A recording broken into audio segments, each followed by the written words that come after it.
Can you build muscle and lose fat at the same time? This is the question that we all want to know because pretty much every person's goal in the gym, whether they admit it or not, is to get more muscular with less fat. And that is a better body composition. It's usually better for your health.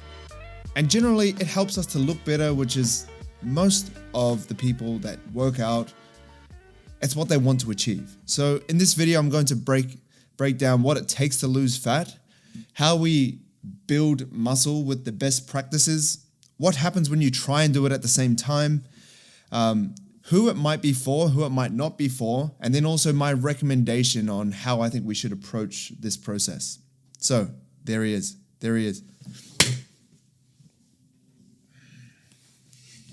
Moving forward, that was the animal that abused me before. Okay, so what does it take to lose fat? So first of all, if anyone tells you otherwise in this, they're just crazy. They're just a madman. You have to create a calorie deficit, all right? A technical term is called a hypocaloric diet or hypocaloric conditions. Hypo meaning less than, caloric meaning calories. So consuming less calories than you burn. If you eat less calories than you burn, that discrepancy between the two is called a calorie deficit. And that is the only way, according to the law of thermodynamics, that we can drop body fat. So that is the first thing that you need. You need to create a calorie deficit. It's not breaking news to most people. Number two, hard resistance training that is consistent.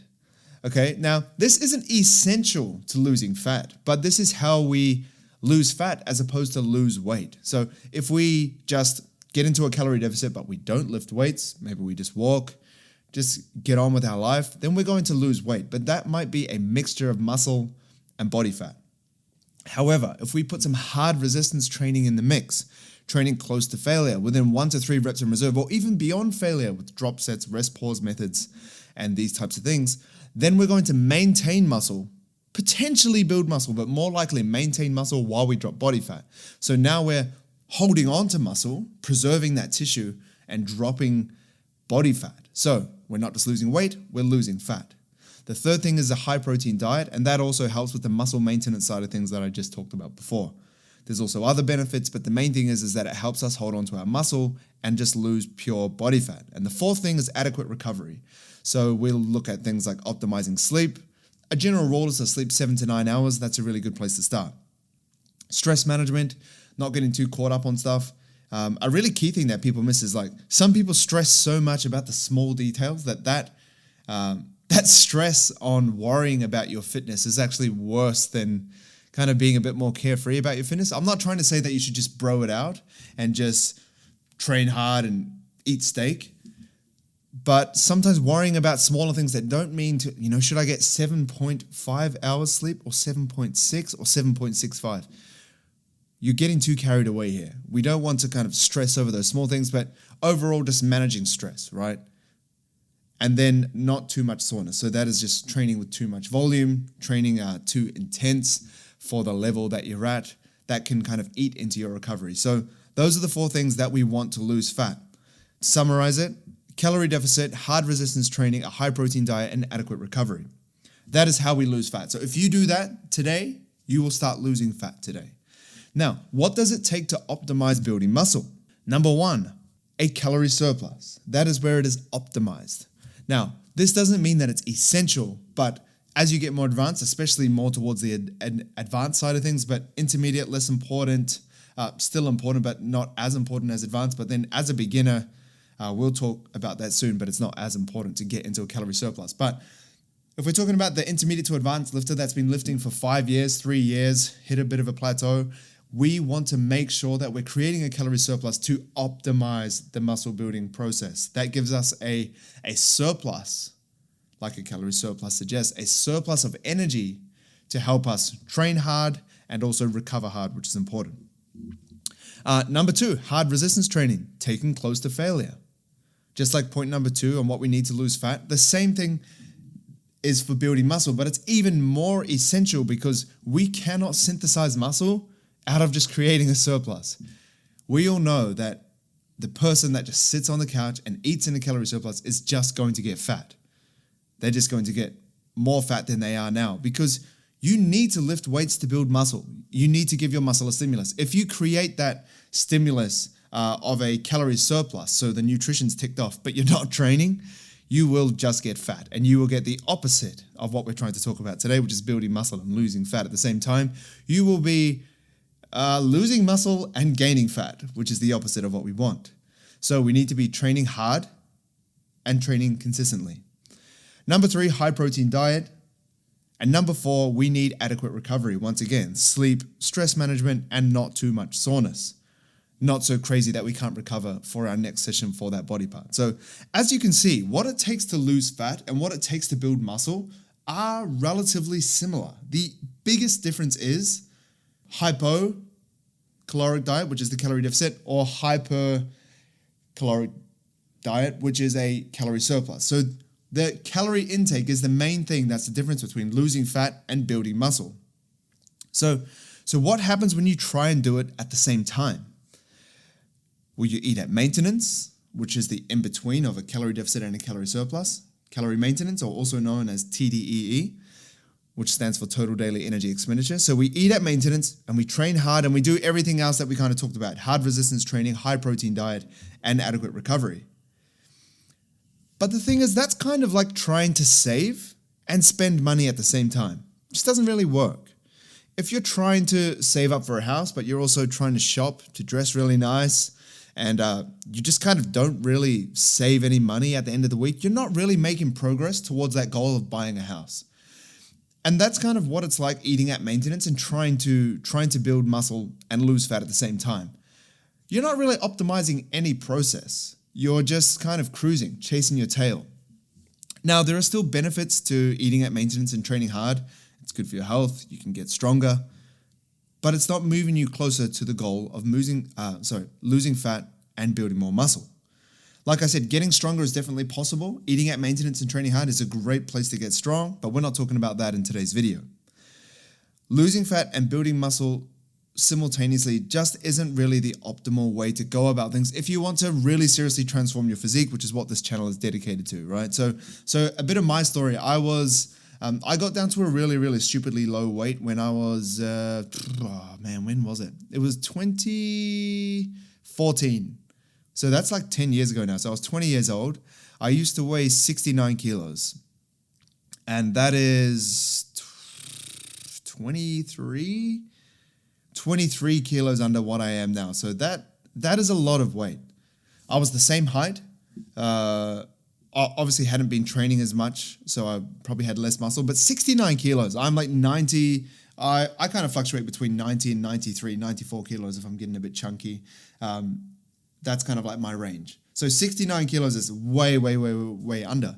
And for me to get to where I am today, if I was 69 kilos and I was like, I'm just going to maintain my way up, which is eating at maintenance and training hard, trying to gain muscle and maintain my weight, I would never have reached the weight that I'm at today. And I think I'm at a much healthier body fat. I think I have a much more impressive physique.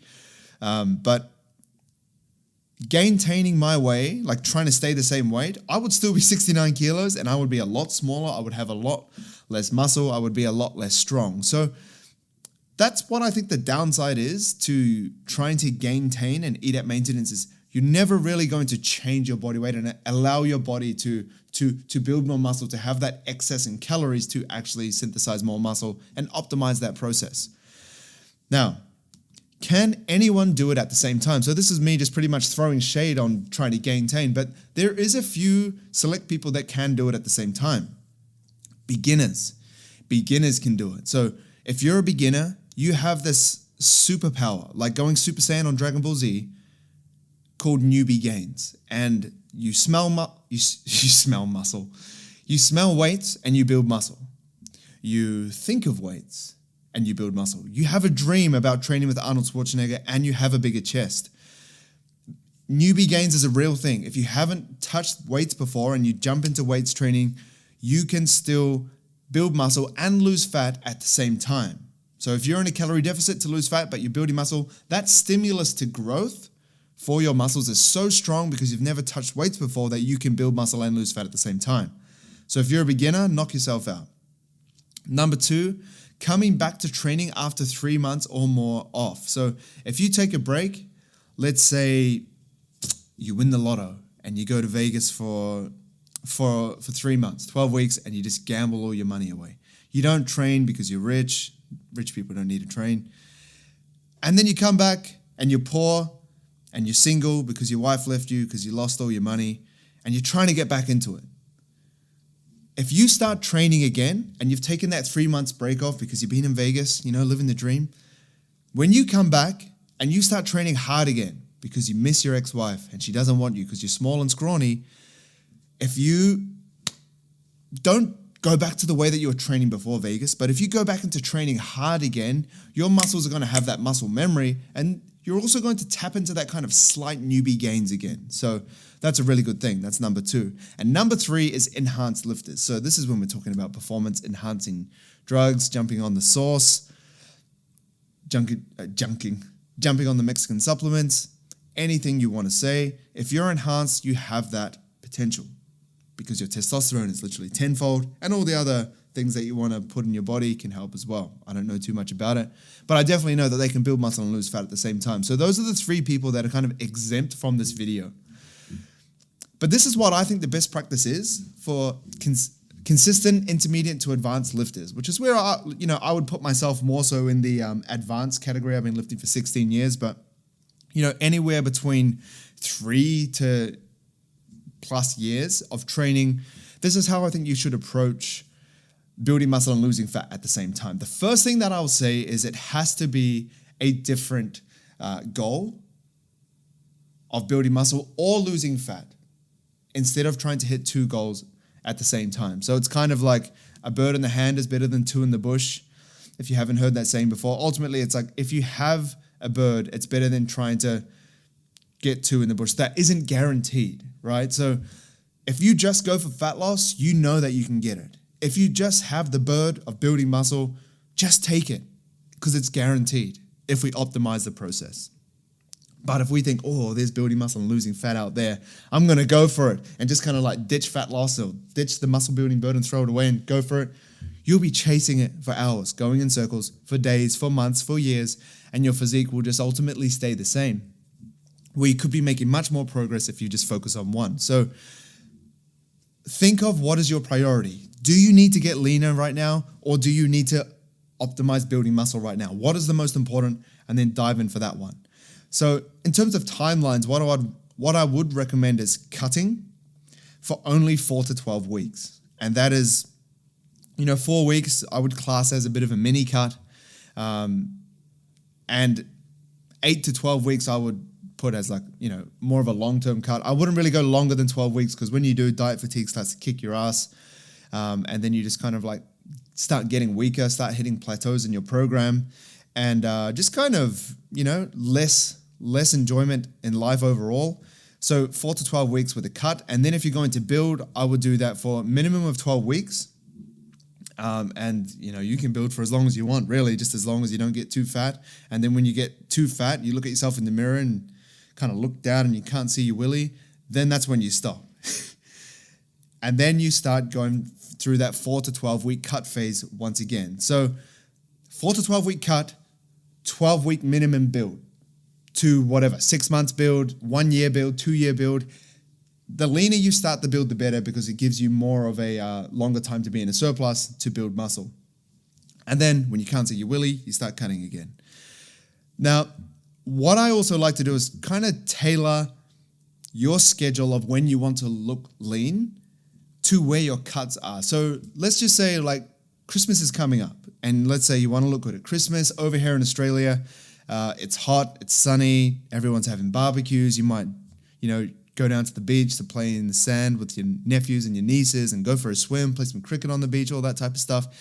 And let's just say you just want to look really good with your shirt off. You kind of want to, impress your family a little bit and show that you've been making progress in the gym. I would start your 4 to 12 week cut beforehand, so that when it hits December, you are looking good and feeling good. And then throughout that, since you're so lean, mid-December, you can actually start building and enjoy Christmas, because you have a calorie surplus.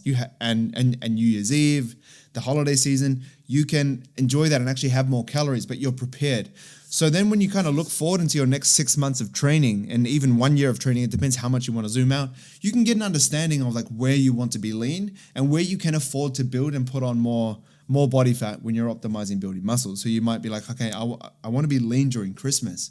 But then after that phase, like from January to March, it's still summer, so I want to look okay, but I don't need to look as lean as possible. So you could just continue to build through January, February, March, and then you might get a bit too chunky and think, okay, in April, I'm going to cut for 4 weeks, and then I'm just going to keep building, and then I'm going to cut for 8 weeks to get ready for the wedding that's coming up after that, because I'm getting married and blah, blah, blah, blah, blah. So when you zoom out and look at your calendar, you can strategically put your cutting and your bulking so that it actually works for your lifestyle.